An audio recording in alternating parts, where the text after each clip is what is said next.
যাবে না, এটাই লাস্ট স্টপ।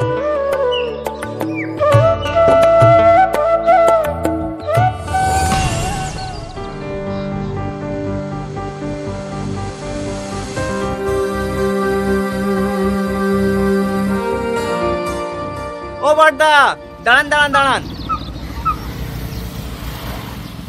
কি হলো? এই ফাইলটা বাসের মধ্যে পড়েছিল, আপনাদের কাছে রেখে দেন না, খোঁজ হলে দিয়ে দেবেন। কি আছে কি আতে?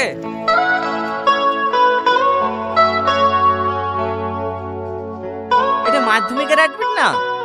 হ্যাঁ, সমস্ত ডকুমেন্টস আছে আইতে। মনে হয় ভুল করে ফেলে তুই চলে গেছে। হ্যাঁ হ্যাঁ, সিটের তলে পড়েছিল, আপনি পৌঁছে দিয়েন। না না, বুড়ি বলছিল পরশুদিন থেকে নাকি মাধ্যমিক পরীক্ষা। আমরা খাওয়া দাওয়া করে আবার বাসলি দিকে বেরিয়ে যাব। আমাদের কাছে থাকলে মেয়েটা পরীক্ষায় বসতে পাবে না। তাকে না তুমি দায়িত্ব করে পৌঁছে দিও। আচ্ছা ঠিক আছে।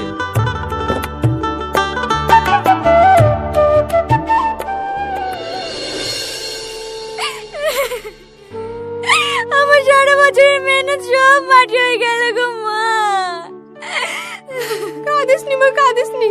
তোর আব্বা স্কুলে গিয়েছে, কিছু না কিছু একটা ব্যবস্থা করিয়ে আসবে।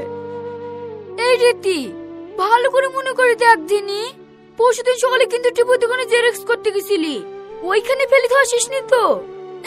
না না, টিপুর দোকানেও খোঁজ লিয়েছি, ওইখানেও নাই। ওগো, কি বললো মাস্টারে? বুড়িকে পরীক্ষায় বসতে দেবে? আমি হেডমাস্টারকে অনেক অনুরোধ করেছি, ওরা বলল ওদের নাকি এতে কিছুই করার নাই। এটা বোর্ডের পরীক্ষা, অ্যাডমিট ছাড়া কোনোভাবেই পরীক্ষায় বসতে দেওয়া সম্ভব না। অত ভেঙে পড়িসনি, শান্ত হ। এবছর হলো না তো কি হয়েছে, সামনে বছর দিস। আমি আসি রে, আমার আবার পরীক্ষার সময় হয়ে যাইছে। এই দেখেন এই বাড়িটা। এ বাড়িতে রীতি নামে কি আছে? আমার মেয়ে। কেন, কি হয়েছে? ওনার নামে একটা পার্সেল আছে। আমার নামে? হ্যাঁ, এখানে একটা সই করে দেন।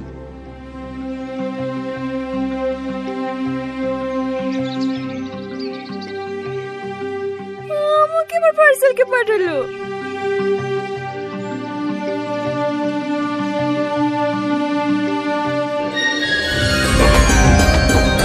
মা, এই দেখো আমার অ্যাডমিট।